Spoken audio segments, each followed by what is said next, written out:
All right. A little bit of a late start tonight, but that's all right. At least I'm here. I didn't make it on Tuesday. I was beat on Tuesday. So, we are up to chapter 4. It's another really long one, so I'm not going to read the whole thing tonight. We'll just get to half of it. So, here we go. Chapter 4 is the boundaries of idealism. Introduction. Oh, wow. Okay. He wrote it with an introduction to the chapter. Interesting. He hasn't done that in previous chapters. Introduction. By the eve of the American Revolution, there was a remarkable convergence of cultural and intellectual developments which at once undercut traditional rationalizations for slavery and offered new modes of sensibility for identifying with its victims. Negro slavery had been morally condemned by figures as diverse as John Woolman, Dennis Diderot, and John Wesley. Its legality had been publicly debated in Jamaica as well as in Cambridge, Massachusetts. Anti slavery is a vague and flexible concept. It has been used to describe an organized social force, political activity aimed at eradicating the slave trade or slavery itself, a set of moral and philosophic convictions that might be held with varying intensities, or simply the theoretical belief that Negro slavery is a wasteful, expensive, and dangerous system of labor which tends to corrupt the morals of white Christians. The risk of homogenizing these meanings accompanies, at the other extreme, the risk of becoming distracted by an elaborate and artificial taxonomy. Any evaluation of anti slavery thought or action must take account of specific social and historical contexts. Hold on 1 second. Okay, just reminding myself what page I need to stop on to be halfway. Okay, the founding fathers and the debunkers. Among the slave societies of the New World, the American South was a shining anomaly. No other plantation society exhibited such diversities in climate and topography, in, in demography and social structure, in religion and social norms. During the 18th century, no other plantation regime was so open to the anti slavery doctrines of the Quakers, the Methodists, and the Philosophes. Nor did the West Indies or Brazil produce national leaders of the stature of Washington, Jefferson, and Madison. Historians have never expressed surprise over the virtual absence of anti slavery activity in the West Indies, or over its belated and derivative development in Brazil. The South, however, has long raised perplexing problems, in part because of the belief that prior to the cotton boom, slavery was a dying institution, in part because of the belief that as late as 1827, the number of anti slavery organizations in the slave states outnumbered those in the free states by at least 4 to 1, but largely because of the anti slavery professions of eminent Southerners like Washington, Jefferson, Madison, Patrick Henry, St. George Tucker, Arthur Lee, and John Lawrence. Early in the Civil War, when Northern writers were identifying the Confederacy with historical forms of despotism and were making the cause of emancipation synonymous with that of democracy, Andrew Dixon White portrayed Thomas Jefferson as the patron saint of anti slavery. It would have been impossible, according to White, for the great champion of man's inalienable rights to have been anything less than a determined and consistent foe of slavery. What gave anti slavery its driving force in this idealistic view was the enlightenment of Montesquieu, Voltaire, and Rousseau. Quote, there was not one chance in 1,000 that any man who had once made any considerable number of these ideas in his own in of these ideas his own could ever support slavery, end quote. Sorry about that. Anyone who read Montesquieu earnestly, quote unquote, was certain to be a fighter against slavery. White did not explain why Montesquieu's home city of Bordeaux, which was a center of enlightened culture, should have remained so united in support of the African slave trade. But White's exaggerated emphasis on the power of democratic ideals has been echoed and amplified in countless textbook histories. Even the most careful Jefferson scholars have often shared White's conclusion that beneath the Virginian's flexible tactics lay an unswerving commitment to emancipation. History must have its heroes, and it is extremely difficult to believe that the causes we cheer were sometimes supported by scoundrels or feared by the men we most admire.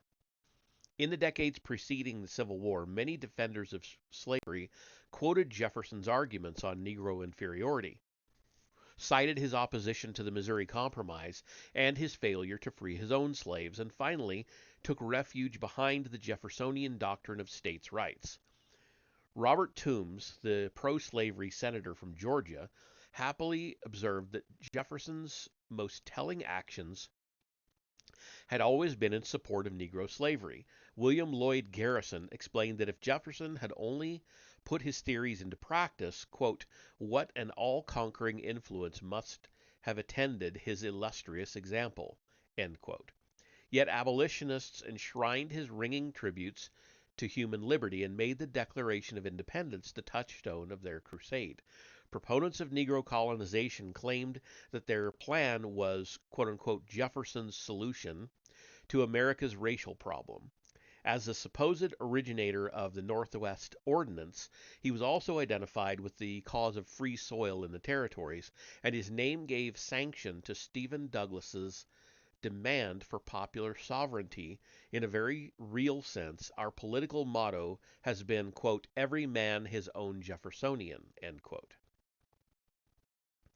During the past decade, however, the debate has taken new directions, and the quote unquote Jefferson image, indeed the wider founding father image, has taken on a villainous hue. To the thousands of spectators who saw Martin B. Duberman's play In White America, the actor cast as Jefferson had only to recite selected passages from Notes on Virginia, often in a supercilious tone, to transform the father of democracy into the father of American racism. In a brilliant dissection of Jefferson's attitudes towards race, Winthrop D. Jordan has argued, somewhat more charitably, that Jefferson, quote, never realized how deep seated his anti Negro feelings were, end quote. Jordan also stresses Jefferson's, quote unquote, heartfelt hatred of slavery and the personal guilt he felt over violating the key commandments of his natural rights philosophy. And by focusing attention on Jefferson's racism as a microcosm of conflicts permeating American culture, Jordan suggests that the Virginian had an authentic commitment to anti slavery, but was intellectually paralyzed by racial prejudice. William Cohen has more recently agreed that, quote, the contradiction in Jefferson's intellectual position stemmed in large part from his equivocal stance on the question of racial equality, end quote. But Cohen also points out that Jefferson often owned more than 200 slaves, that over one-seventh of his slaves chose to desert him, many fleeing to the British during the Revolution, that his holdings in land and Negroes made him, quote, the second wealthiest man in Albemarle County and one of the richest men in Virginia, end quote. That between 1783 and 1794, because of his debts, quote, he reluctantly sold about 50 slaves, end quote, and that Jefferson's, quote, wealth, his status, and his political position were tied to the system of slavery and to a social environment which took for granted the enslavement of one race by another, end quote. I hate it when they put so many quotes close together. An explanation of the contradiction between Jefferson's principles and practice must also take account of Robert Macaulay's revisionist portrait of Virginia's plantation society and of the cliometric, quote unquote, calculations of Robert William Fogel and Stanley L. Engerman. If racism alone prevented the Jeffersonians from implementing their anti slavery principles, how can one explain their anger and distress over the evacuation of thousands of slaves by the British? Or the continuing increase in the number of Virginia slaveholders, or the high price of slaves and the rising aggregate demand, or the westward movement of slaves and their Virginia masters. Moreover, although historians have generally believed that no Virginians openly defended slavery in the Revolutionary period, Frederica Tuit Schmidt and Barbara Ripple Wilhelm have recently discovered pro-slavery petitions containing 1,244 signatures addressed in 1784 and 1785 to the Virginia General Assembly. These documents evidence considerable public hostility to the law of 1782, allowing private manumissions. They make repeated use of scriptural sanctions for slavery in response to the anti-slavery agitation of Quakers, Methodists, and other quote-unquote enemies of our country, tools of the British.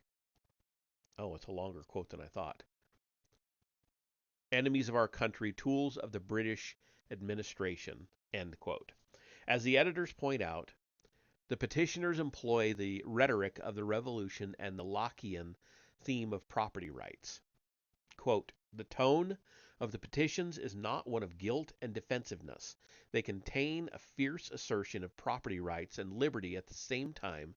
They deny the slaves humanity and their right to enjoy freedom to participate in society, end quote. It is possible, of course, to acknowledge that slavery was a profitable and growing institution in Jeffersonian Virginia, and that, quote, Jefferson's world, in William Cohen's phrase, depended upon forced labor for its very existence, end quote, and still to credit Jefferson with effective anti-slavery leadership. Indeed, the greater the obstacles, the more enhanced the achievement. In response to the debunkers, or more properly the disillusionists, William H. Freeling has pictured Jefferson as, quote, the pragmatic statesman practicing government as the art of the possible, end quote. Professor Freeling faults the revisionists for taking a short rather than a long-run view of the question. Quote, what could be done, what Jefferson and his contemporaries did was to attack slavery where it was weakest, thereby driving the institution south and vitiating its capacity to survive. In a variety of ways, the Founding Fathers took positive steps that demonstrated their anti-slavery instincts and that, taken together, drastically reduced the slavocracies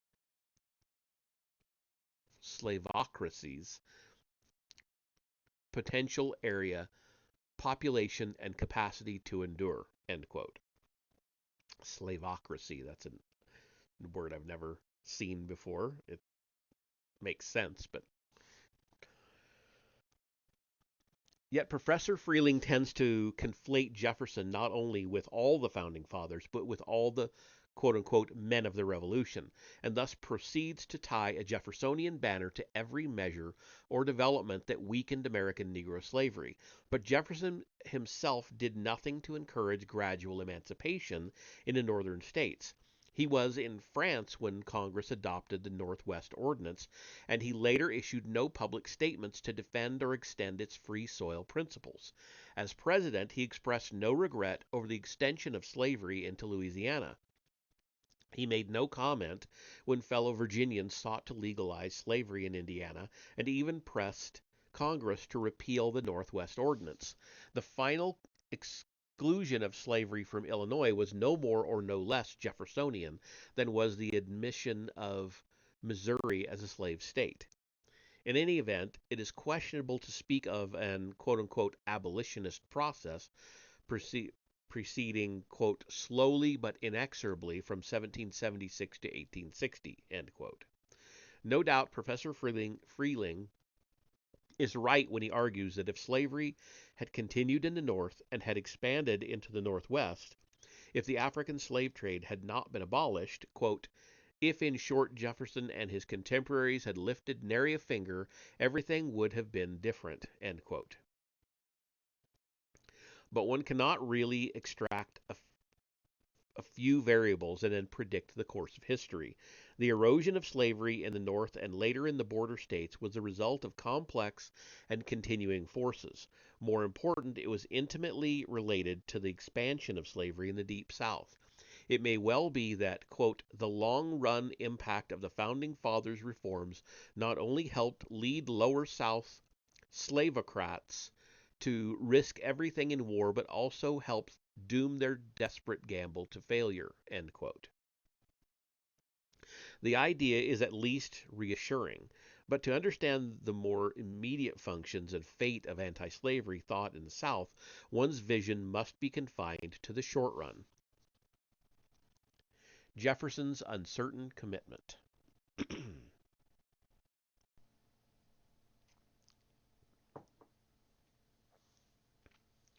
Jefferson's uncertain commitment. Okay. There can be no question that by the 1760s, many sensitive Virginians, even among the planter elite, regarded Negro slavery with the deepest moral repugnance.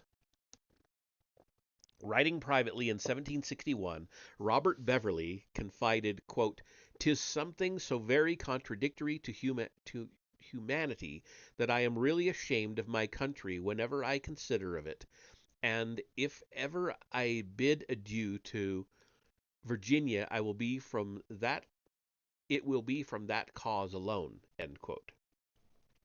Governor Francis Farquhar,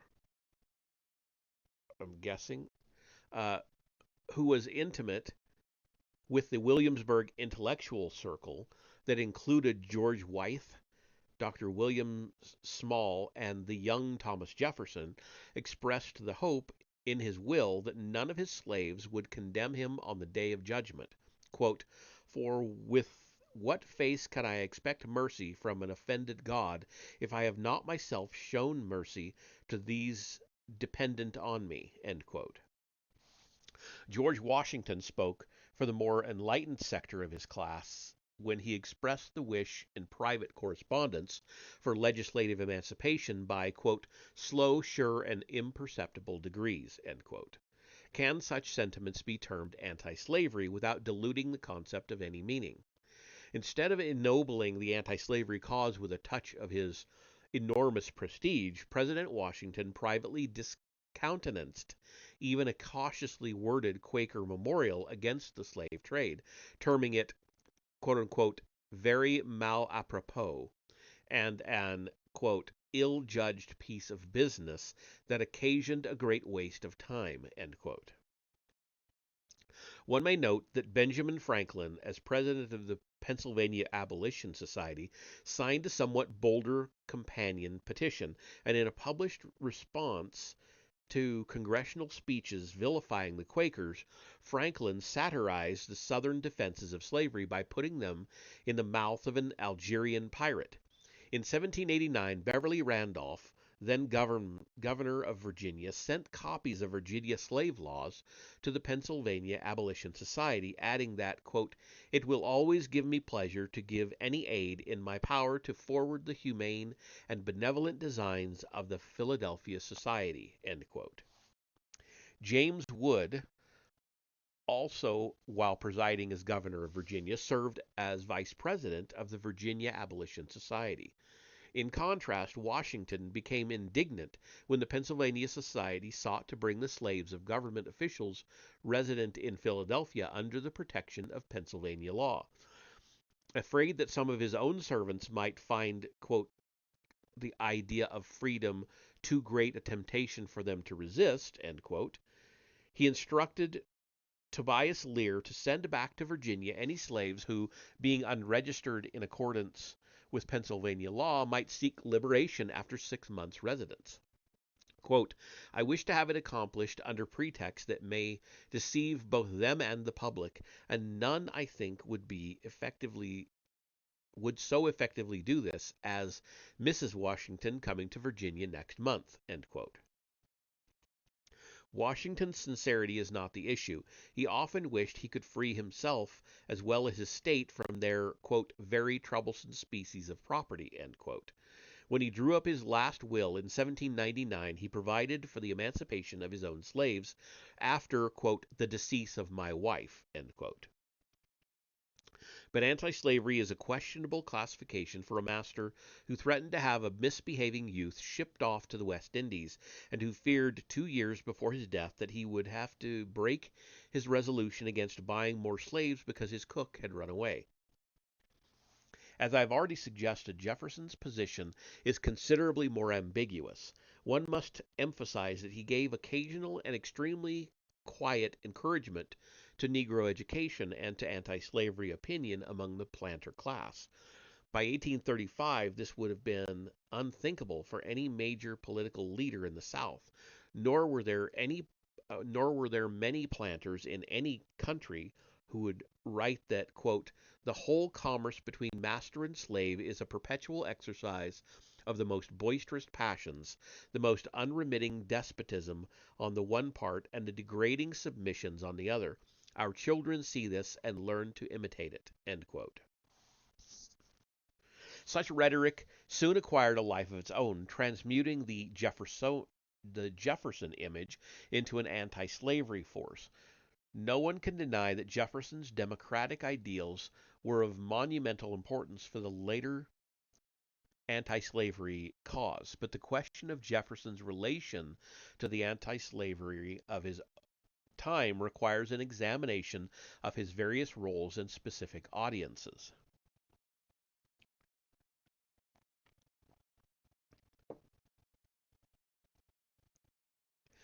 According to Professor Jordan, it was, quote, neither timidity nor concern for reputation, end quote, which restrained Jefferson from public criticism of slavery or from endorsement of the anti-slavery cause. Rather, the statesman's caution arose from an acute consciousness of the depth of American racial prejudice and from a fear, quote, that premature endorsement by a figure of his prominence might easily damage the anti-slavery cause, end quote. This was essentially Jefferson's own explanation, but Benjamin Franklin, Alexander Hamilton, and John Jay were figures of prominence who either owned or had owned Negro slaves.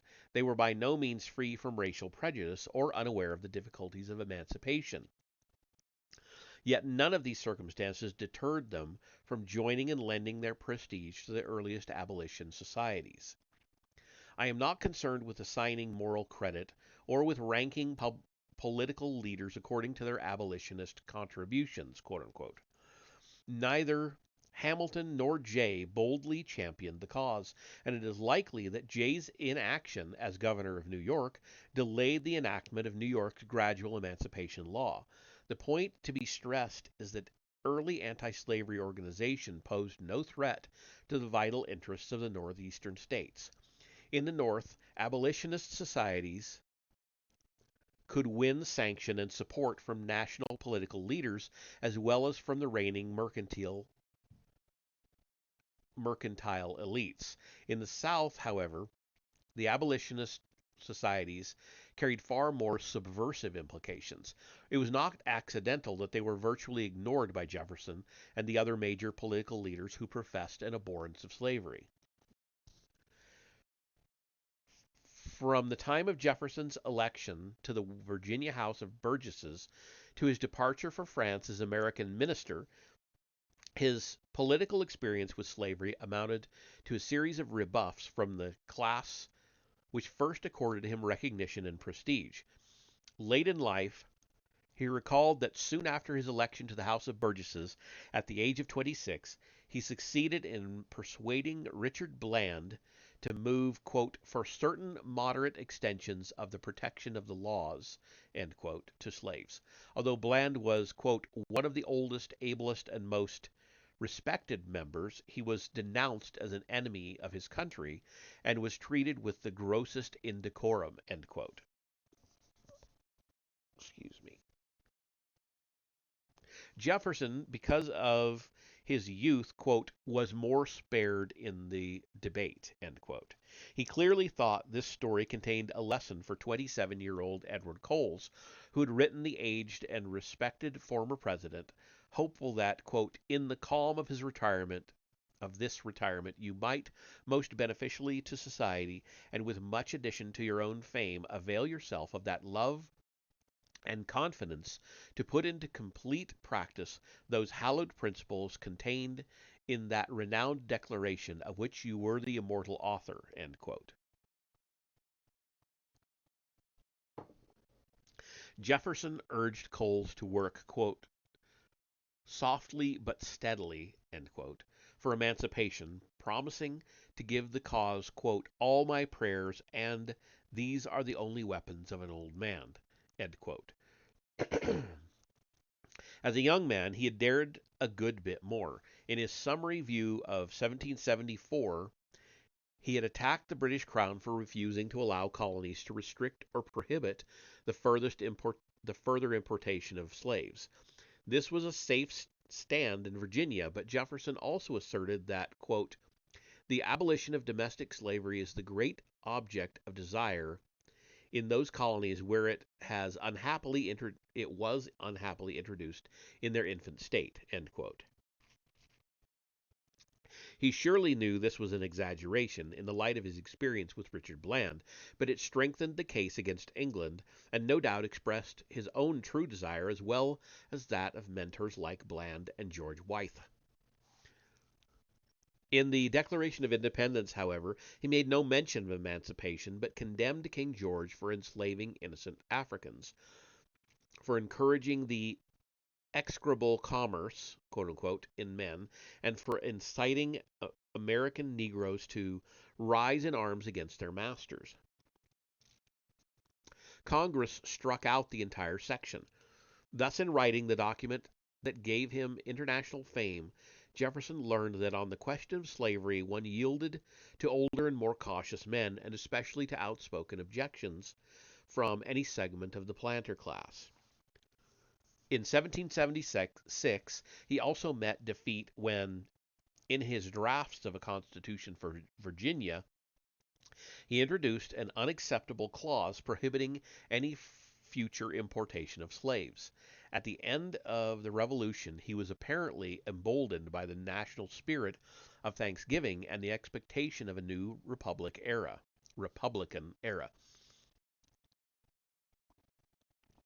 In his 1783 draft of a new constitution for Virginia, he provided for the freedom of all children born of slaves after the year 1800.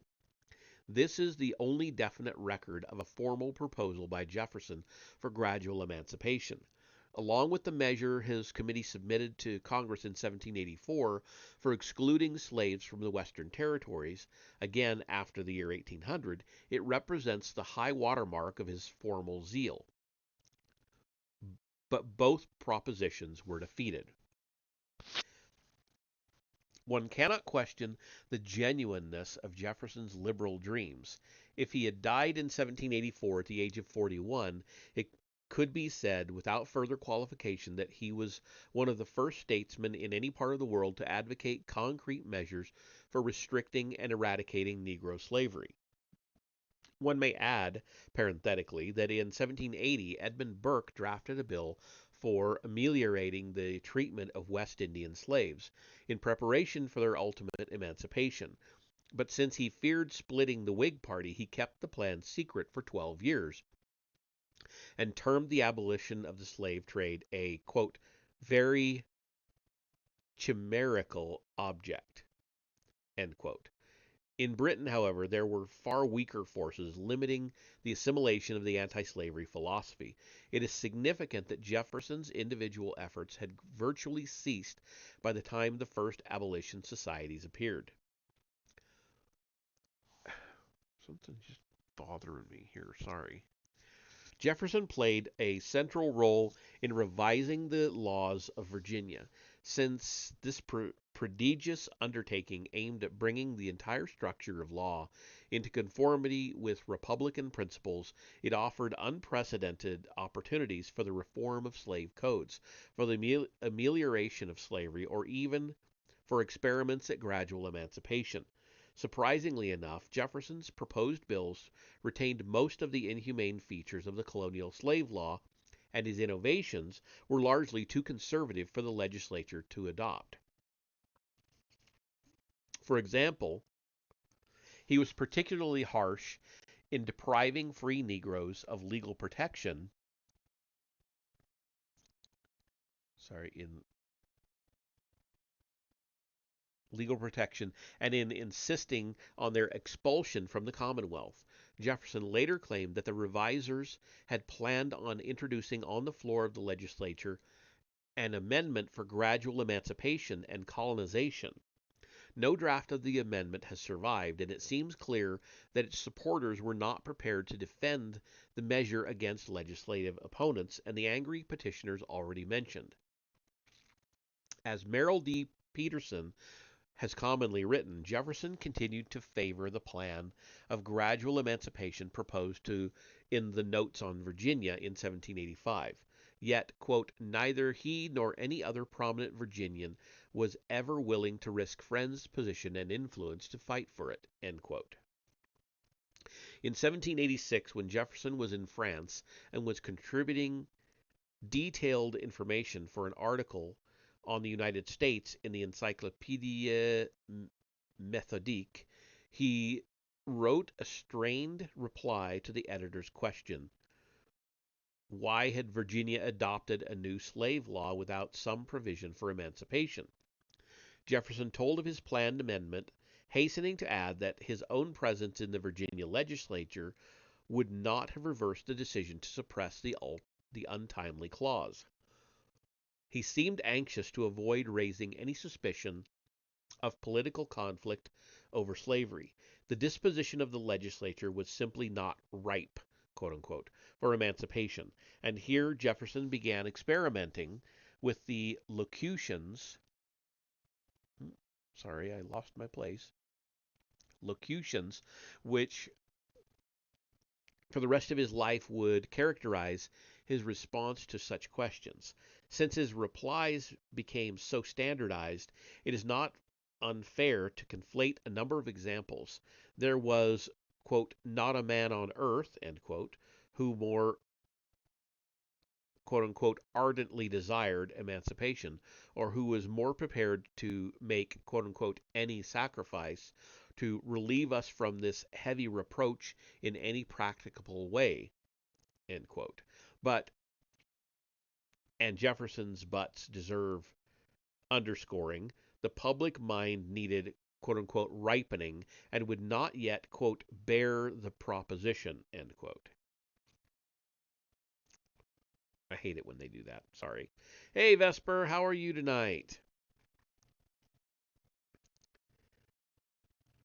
To a French audience conditioned by the Abbé Raynal's bombastic rhetoric, he explained over the inconsistency of a slaveholding nation that fought for natural rights. Quote, what a stupendous, what an incomprehensible machine is man, end quote.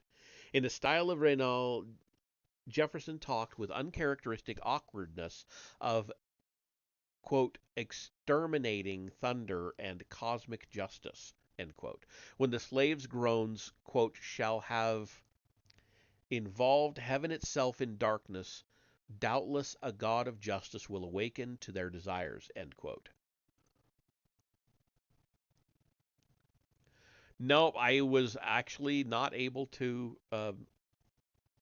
stream on Tuesday. I put something out on X, but I didn't know if anybody would actually see it. Um, I was out all day tramping the hills and butchering deer, so I did not have the energy to do any kind of stream that night. And then I was still absolutely wasted Wednesday, so and useless, so I didn't stream Wednesday either. So sorry for the being so sporadic, but now that hunting is over, I should be back to a better schedule. It is curious that the author of the Declaration of Independence should now justify inaction on the ground that an unsuccessful struggle against injustice and, quote, rivet still closer the chains of bondage and retard the moment of delivery to this oppressed description of men, end quote. We do not ordinarily associate Jeffersonian democracy with a quietistic surrender to fate, yet he advised his French editor that we must, quote, await with patience the workings of an overruling providence and hope that is preparing deliverance of these our suffering brethren, end quote. At the age of 43, Jefferson placed all his hope in the younger generation. In Virginia, he said the emancipation cause was winning the support of, quote, nearly the whole of the young men as fast as they come into public life, end quote. But what would these young men think when they heard their intellectual mentor recommending faith in Providence as a substitute for social action? Jefferson gave no public sanction or moral encouragement to this alleged army of young emancipators. There is no record of his approving or even acknowledging the existence of the Virginia Abolition Society. Instead, his icy caution provided a precedent and model for the younger generation of politicians from both North and South who would attack every effort to discuss the slavery question as a reckless tampering with the quote unquote seals which Jefferson and the other founders had quote unquote wisely placed on the nation's most incendiary issue. If the great father of democracy had refrained from giving public voice to his convictions, how could lesser men presume superior wisdom?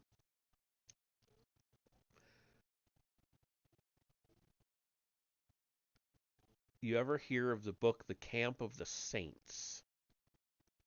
It's back in print.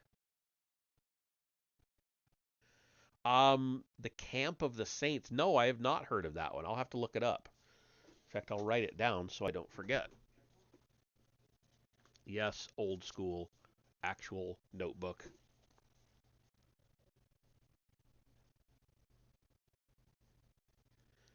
Camp of the Saints.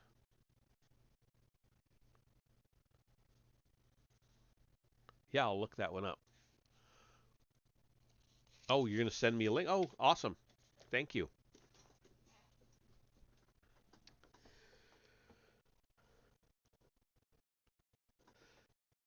It is true that Jefferson's celebrated Notes on Virginia combined the anti-slavery ideals of the Enlightenment with a clinical diagnosis of Negro inferiority, but one must not forget that this work originated in 1781 as a body of information on Virginia for a small audience of French statesmen and intellectuals. That Jefferson opposed publishing the enlarged manuscript, in part because of his strictures on slavery, and that he intended the small and anonymous edition published in France in 1785 for strictly private circulation. He seems to have had two purposes for digressing on the general subject of Negro slavery. He wished to show that American planters shared the prevailing spirit of bienfaisance and éclaircissement. I don't know what those words mean. He also sought to explain why the abolition of slavery would require the deportation and colonization of Negroes. When it appeared that the book might be published without his consent, Jefferson became alarmed at the thought of American planters reading his anti-slavery rhetoric. In 1785, he wrote the Marquis de Castello that the passages on slavery, if made public, might, quote, produce an irritation, end quote, that would damage the cause of emancipation. In the next year, Castello would damage the cause of emancipation by making derogatory comments on American Quakers, Negroes, and abolitionists in his Voyage dans l'Amérique septentrion. I don't know. I'm not. I know I'm butchering it. I'm not going to keep going.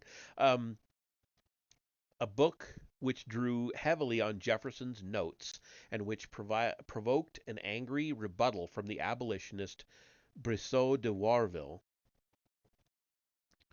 Jefferson did not indicate how he expected to encourage the cause of emancipation without producing irritation. He told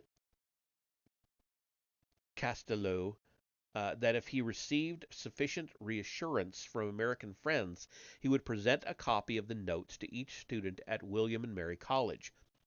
Quote, "It is to them I look, to the rising generations, and not to the one now in power, for these great reformations." End quote.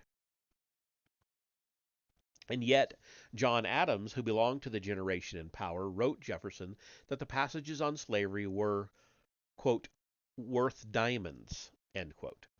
James Monroe thought the notes could be safely circulated, but promised to keep the book private until Jefferson consented to general publication. Jefferson agreed to have copies distributed among members of Congress, but was adamant that his authorship remain unknown. He would not take the risk of placing his own prestige squarely behind his anti-slavery views. Some 30 years later, he could still affirm his willingness to make any sacrifice for the cause of emancipation, and then add, with tragic opacity, quote, "But I have not perceived the growth of this disposition in the rising generation, of which I once had sanguine hopes." End quote. The truth was that Jefferson had only a theoretical interest in promoting the cause of abolition. When still in France, and incidentally while helping one J.D.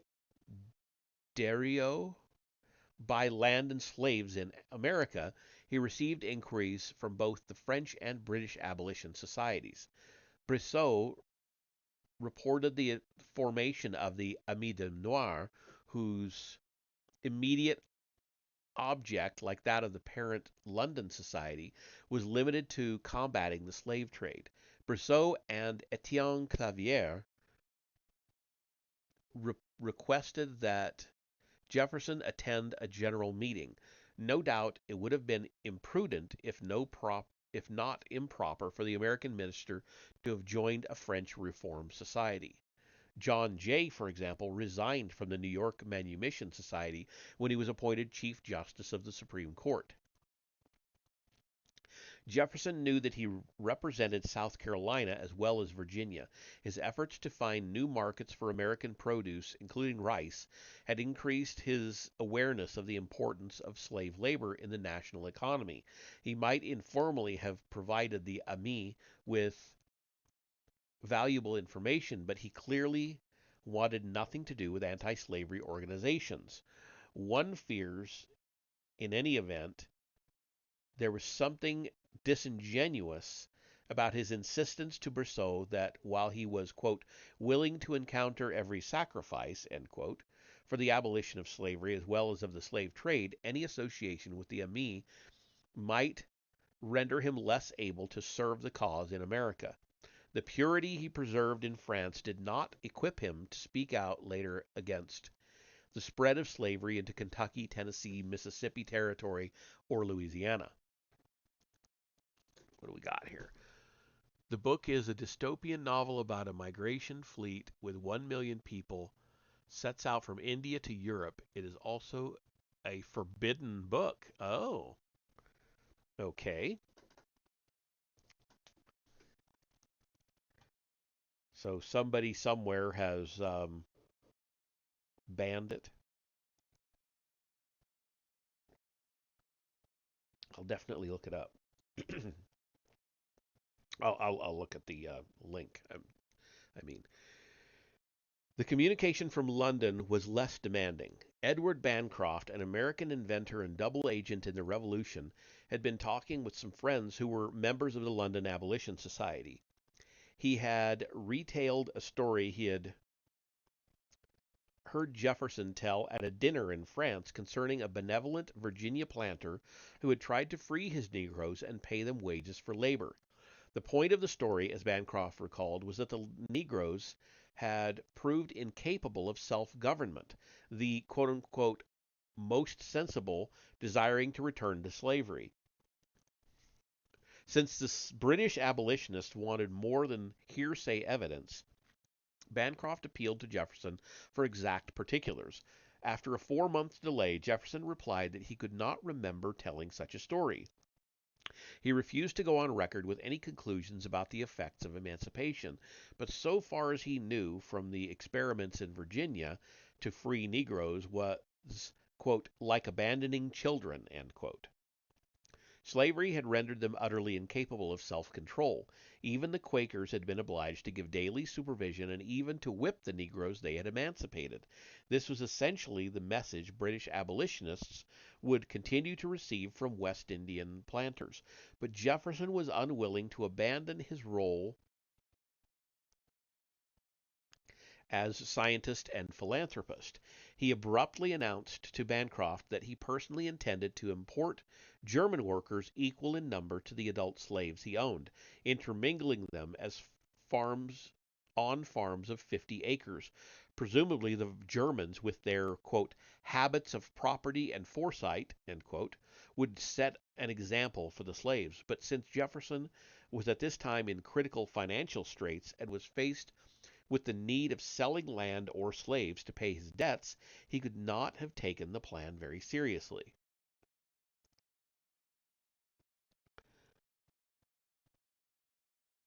Seemed like something you would like. I'm going to buy a copy soon. Yeah, it is definitely something I would like. After his return to America, the most remarkable thing about Jefferson's stand on slavery is his immense silence. The revolution in St. Domingue, followed by the Gabriel plot in Virginia, prompted him to occasional apocalyptic warnings about being, quote, the murderers of our own children, end quote, or being forced, quote, after dreadful scenes and sufferings to release them on their own way, which without such suffering we might now model after our own convenience, end quote. But such insights into the nature of power were balanced by Jefferson's self-comforting assurance that, quote, interest is really going over to the side of morality. The value of the slave is every day lessening, end quote. If this seemed true in 1805, and it was not true, how would Jefferson define morality when the value of slaves was every day increasing?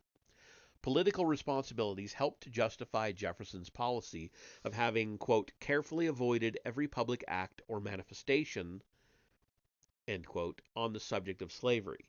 As president, he felt he could not even reply to a warm appeal for his subscription to an anti-slavery poem, although he subscribed to other literary works and apparently had no hesitation over the public act of signing a law which opened Louisiana to settlement by slaveholders. He wrote to his friend Dr. George Logan, who was the only Quaker in the United States Senate, asking him to explain to the anti-slavery poet why the president could not openly support the holy cause, quote unquote. Quote, should an occasion ever occur in which I can interpose with decisive effect, I shall certainly know and do my duty with promptitude and zeal. But in the meantime, it would only be disarming myself of influence to be taking small means, end quote. Again, we find Jefferson conserving his influence and power for some decisive and well-timed blow against Negro bondage. But during his long retirement, when he was unencumbered by the responsibilities of office and was being deified as the apostle of liberty and the sage of Monticello, he kept his peace. He was challenged then, quote, in the calm of his retirement, end quote, by Edward Coles, one of the members of the rising generation in whom he had invested such hope. Coles had attended William and Mary and was thus part of the select audience Jefferson had hoped would read Notes on Virginia.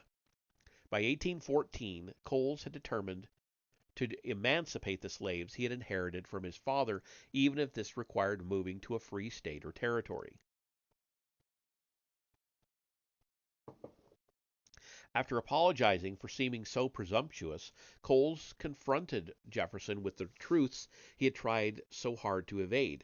Obviously, it would be easier for, quote, the revered fathers of all our political and social blessings, end quote, to begin the work of gradual emancipation than it would be for any succeeding statesman. Quote, and it is a duty, Coles went on, as I conceive, that devolves particularly on you from your own philosophical and enlarged view of subjects and from the principles you have professed and practiced through a long and useful life. End quote. Coles, who had been President Madison's private secretary, was familiar with Jefferson's rationalizations.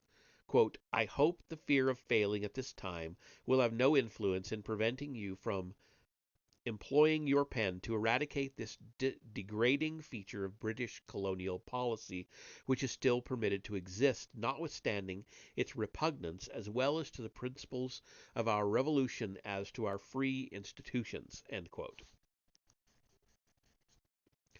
Coles tried to persuade Jefferson that temporary failure could not damage his future reputation. After the former president had been, quote, taken from us by the course of nature, end quote, his memory would be, quote unquote, consecrated, his opinions and writings would have an, quote, irresistible influence in all questions connected with the rights of man, end quote. Since Coles put Jefferson's anti-slavery commitment to the test, it is well to examine the statesman's reply with some care. Although he had postponed speaking out against slavery until the time was ripe, he now insisted that his views had, quote, long since been in possession of the public, end quote. Nevertheless, the younger generation had not been aroused to action. Quote, your solitary but welcome voice is the first which has brought this sound to my ear, and I have considered the general silence which prevails on this subject as indicating an apathy unfavorable to every hope. End quote. To this excuse, Coles made the obvious reply. It required men of influence and reputation, quote, to arouse and enlighten the public sentiment, which in matters of this kind ought not to be expected to lead but to be led, nor ought it to be wondered at that there should prevail a degree of apathy with the general mass of mankind, where a mere passive principle of right has to contend against the weighty influence of habit and interest. End quote.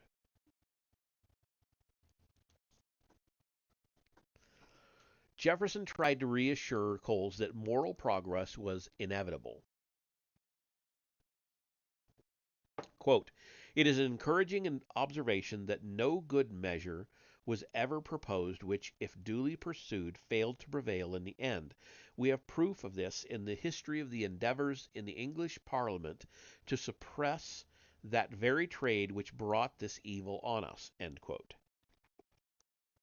But surely Jefferson knew that both Pitt and Fox had given their immense prestige to the British abolition cause, nor had British reformers talked about awaiting with patience the workings of an overruling providence. In response to Jefferson's familiar plea that, quote, this enterprise is for the young, end quote, Coles reiterated the importance of experience in influence and reputation, and pointed out that Jefferson was not as old as Franklin had been when leading the anti-slavery movement in Pennsylvania. But what must have disheartened Coles the most was Jefferson's strong advice that he should remain in Virginia and take good care of his slaves. Quote, I hope then, my dear sir, you will reconcile yourself to your country and its unfortunate condition. End quote. Although Coles would remain a loyal disciple of Jefferson's, he realized there was no hope of working for gradual emancipation in Virginia. The only alternative to reconciling himself to slavery was emigration to Illinois. The exchange with Edward Coles dramatized Jefferson's fundamental commitment to his country, as well as his extraordinary capacity to sound like an enlightened reformer while upholding the interests of the planter class. By class, I mean something far more complex than a group united or governed by purely economic interest. Jefferson lived and moved within a cultural milieu dominated by the master slave relationship, a relationship that included considerably more than, quote, the most unremitting despotism on the one part and degrading submissions on the other, end quote. The first childhood memory of the author of the Declaration of Independence was of being carried on a pillow by a mounted Negro slave.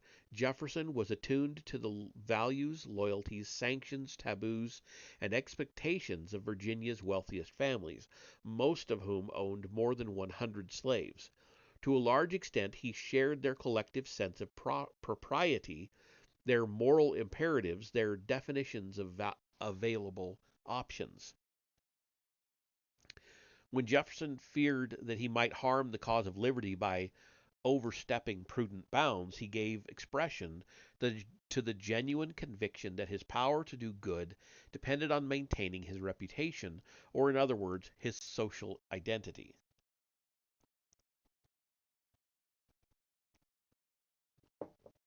In some respects, of course, Jefferson transcended both his society and his age. In other respects, he shared the more generalized opinions and prejudices of his time. For example, he felt that the only quote unquote practicable plan of emancipation would be to liberate and eventually deport some future generation of Negroes. The children would be put to quote unquote industrious occupations as wards of the state as soon as their labor equaled the cost of their maintenance. This would mean permanently separating the children from their mothers, but the program would reduce both the public expense of emancipation and the compensation due to the mother's owners. It must be stressed that there was nothing peculiarly Southern about such reasoning. Neither racism nor a calculated concern for the rights of property was a monopoly of the slaveholding class. On the other hand, if Jefferson could blame England for the quote, trade which brought this evil on us, end quote, he could also blame Northeastern Federalists for trying to divide the nation by excluding slaves from Missouri. Ironically, in defending the extension of slavery into Missouri, Jefferson used precisely the same arguments which British slave traders had used long before. It was not a moral question, he insisted, since the removal of slaves from one state or country to another did not make new slaves. Their status remained unchanged. Moreover, if slaves were spread over a larger surface, quote, their happiness would be increased, end quote. Jefferson's record on slavery can only be judged by the values of his contemporaries and by the consistency between his own professed beliefs and actions. One needs to remember that he was a man burdened by many conflicting fears, roles, and responsibilities. One can understand and sympathize with his occasional feelings of despair as when he wrote in 1820 that, quote, we have a wolf by the ears and we can neither hold him nor safely let him go. Justice is in one scale and self-preservation in the other, end quote. But for Jefferson, the scale tipped heavily towards self-preservation, which meant the preservation of a social order based on slavery. Despite his glimpses of a more humane and just world, he could not doubt the basic legitimacy of his social universe. He knew that any serious threat to slavery was also a threat to this universe, however he might wish to dissociate the two. He was to be sure equivocal and indecisive. Because of his immense prestige, he thereby sanctioned equivocation and indecision. But when the chips were down, as in the Missouri crisis, he threw his weight behind slavery's expansion and bequeathed to the South the image of anti-slavery as a Federalist mask for political and economic exploitation. If early anti-slavery became identified with political partisanship and with conservatives like Hamilton, Jay, and Rufus King, it was partly by default.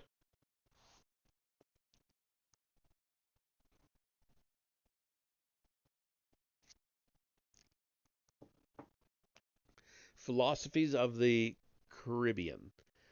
I do not mean to suggest that anyone who owned slaves or who shared Jefferson's social background was incapable of a deeper commitment to anti slavery. Neither economic interest nor involvement in the slave system predestined men's attitude towards human bondage.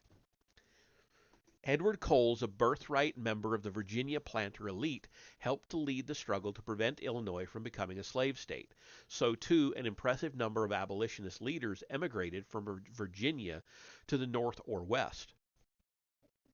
As young men, the British abolitionists James Stephen and Zachary Macaulay worked for several years in the West Indies, the later supervising the labor of plantation slaves. By all of these, the latter, sorry, by all of these, but all of these men moved away from the plantation, severing ties with any class or occupation that rested directly on Negro labor. None of them depended for recognition and approval on even an enlightened portion of the planter class. Although there was genuine anti-slavery sentiment in such states as Virginia, North Carolina, and Tennessee, it was largely limited to marginal groups like the Quakers or to non-slaveholders who did not yet identify with the planter interest. Ironically, the same point can be made in reverse, since it was possible for a number of political radicals and revolutionaries from other societies to find refuge by accommodating to Southern norms.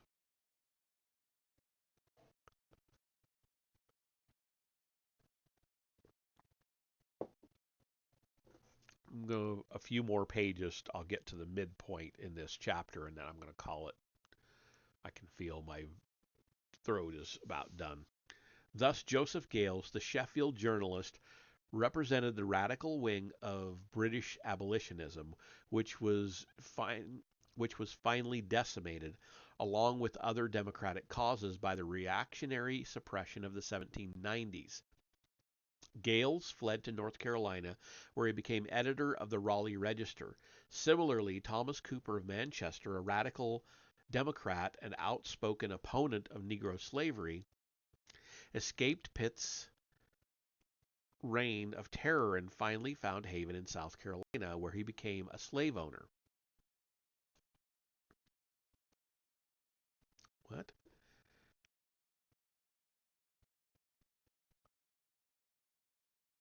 How? I'm confused by that sentence. Let me read it again to make sure I understand it.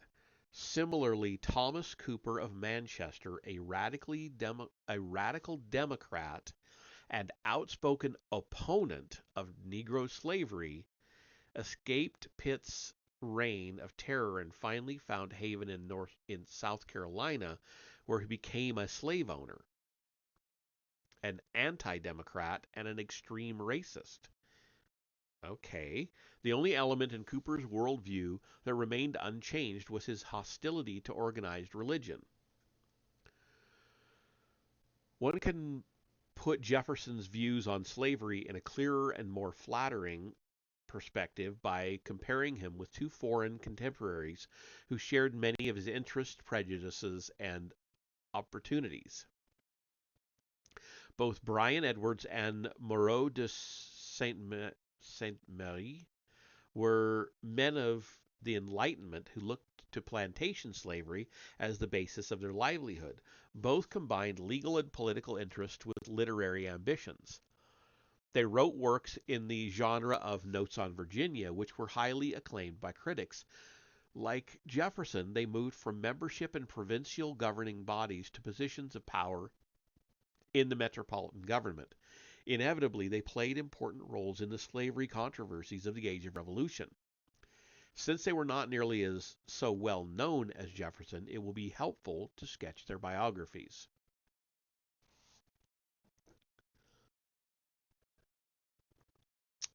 Bryan Edwards was born in Wiltshire in 1743 and at the age of 16 went out to Jamaica to work for a wealthy uncle.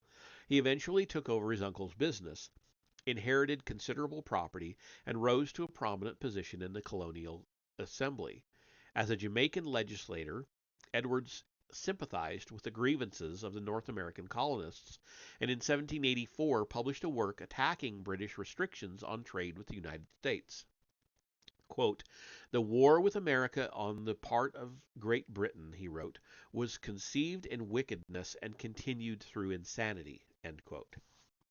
He was a man of liberal views and benevolent instincts. After acquiring a great fortune and settling permanently in England, he was said to have relieved the sufferings of many poor. He was even much disturbed by what slaves had told him concerning the fraud, oppression, and bloodshed occasioned in Africa by the slave trade. In a speech in 1789 before a free conference of the Jamaican Council and Assembly called in response to Wilberforce's parliamentary attack on the slave trade, Edwards agreed with the abolitionists' description of how Negroes were made captive, and admitted it was a mockery and insult to claim that most African slaves were criminals deserving of punishment. A bit later he wrote, in very Jeffersonian terms, that large numbers of Africans, quote, "had been torn from their native country and dearest connections by means which no good mind can reflect but with sentiments of disgust, commiseration, and sorrow. Nothing is more certain than that the slave trade may be very wicked and the planters in general very innocent." End quote. Stephen Fuller, Jamaica's agent in England, complained to Edwards that there were passages in his 1789 speech which, quote, "cut up by the root," end quote, all the evidence the Liverpool merchants had been trying to establish at a cost of £4,000 and 3 years of labor. Fuller, who feared that the abolitionist zealots would make, quote, "very bad use of their compassionate sentiments," end quote, wished that Edwards could come to England, where he would surely change his mind on the slave trade and where he could put his obvious abilities to work fighting for Jamaica's survival as a sugar colony. In the 1790s, after viewing the ravages in St. Domingue with a British relief expedition which was welcomed by Moreau's terrorized planter friends, Edwards returned to England for good. He prospered as a West India merchant and banker. In 1796 he was elected to the House of Commons, and having been convinced that Jamaica's survival as a sugar colony depended on the successful defense of the slave trade, he joined the powerful faction which had beaten down Wilberforce's repeated motions. By this time, Edwards' two-volume History, Civil and Commercial of the British Colonies in the West Indies had given him a deserved reputation as an expert on the economy and society of the British Caribbean. His literary productions changed from a volume of poems to admirably lucid and detailed accounts of Caribbean topography, agriculture, trade, and social customs.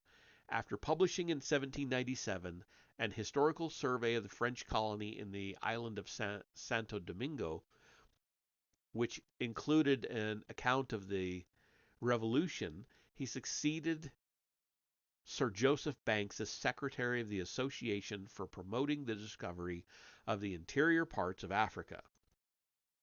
Edwards made an abridgment of Mungo Park's account of African travels. He became a Fellow of the Royal Society, but his Jeffersonian interest in scientific exploration was cut short by death in the year Jefferson was elected president.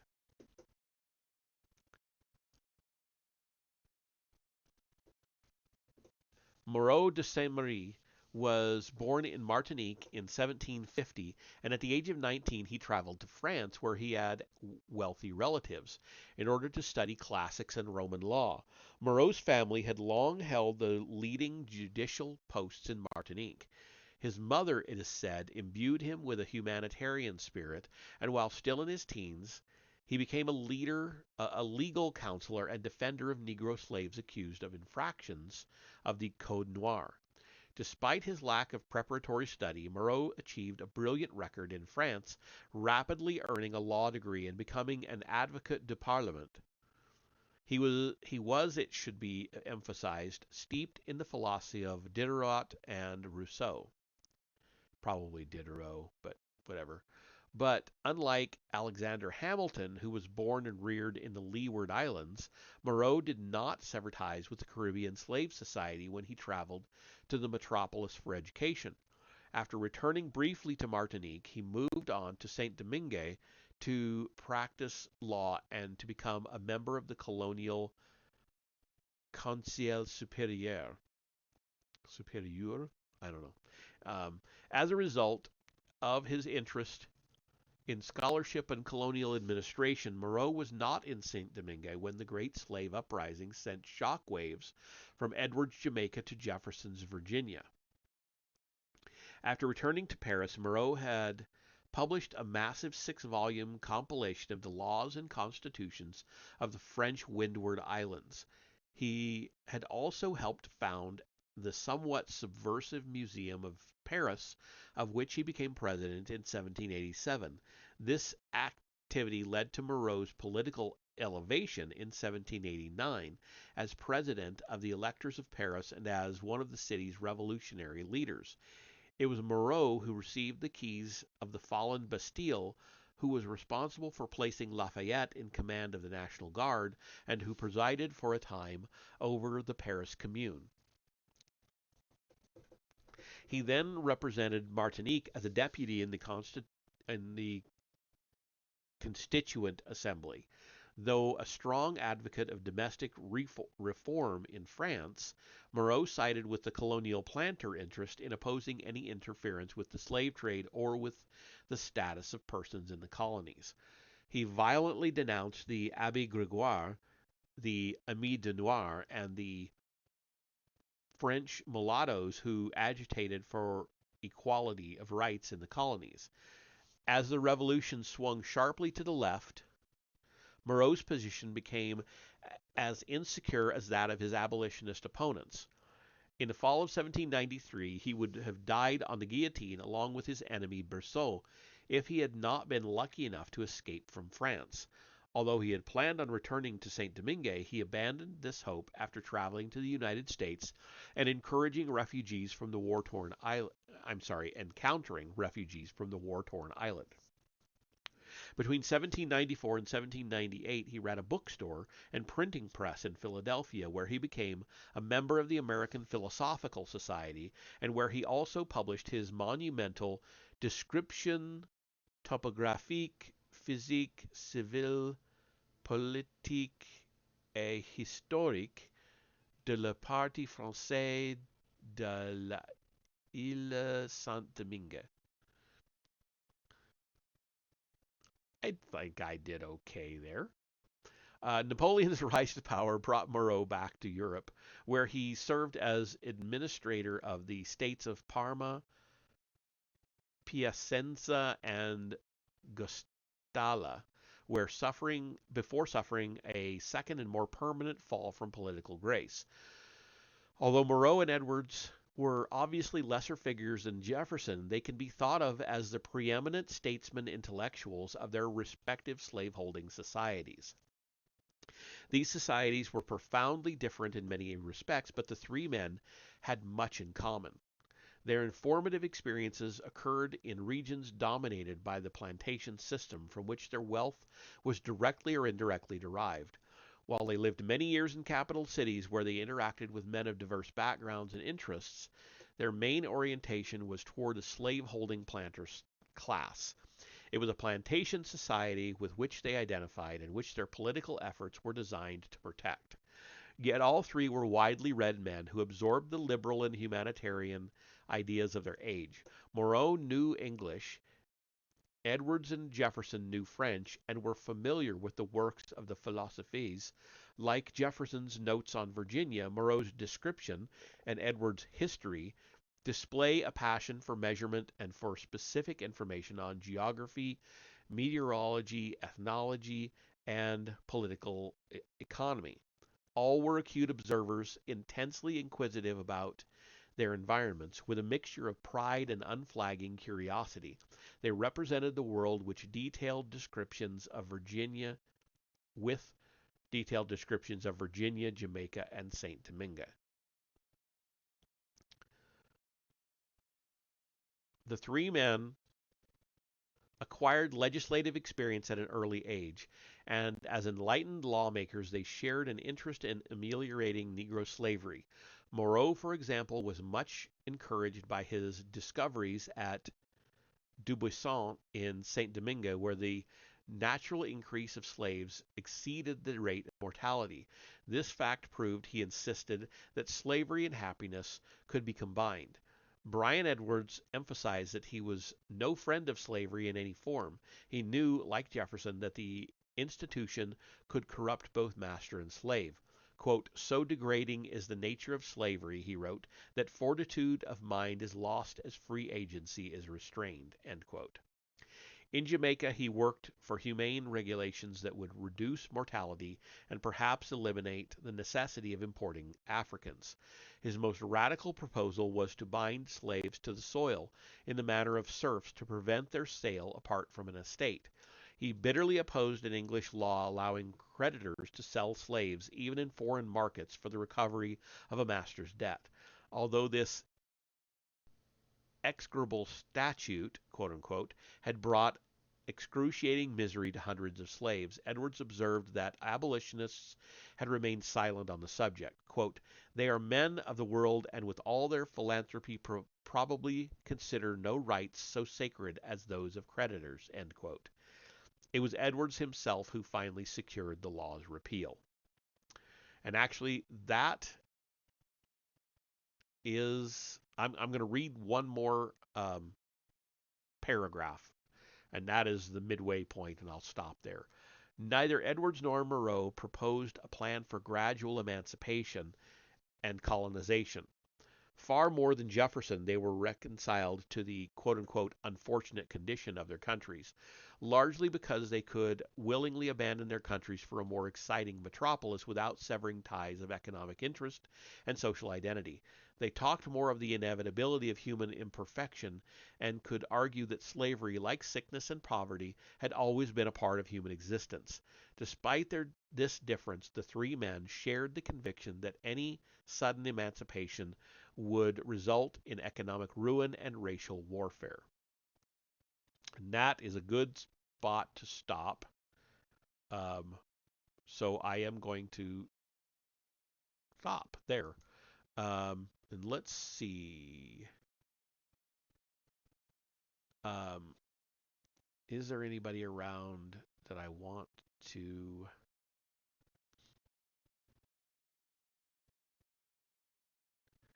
No, not really. I don't see anything that's really jumping out at me. Um, that's okay. No big deal. Don't have to raid every time. So, as you can tell, my voice is going. I am done for the night. I will see you all in the next one. Tuesday should not be a problem this time because, like I said, hunting is over. The season's not over. I'm just done because I've got everything I need to get. So, Tuesday, I'll be back and I'll see you then. Have a good weekend.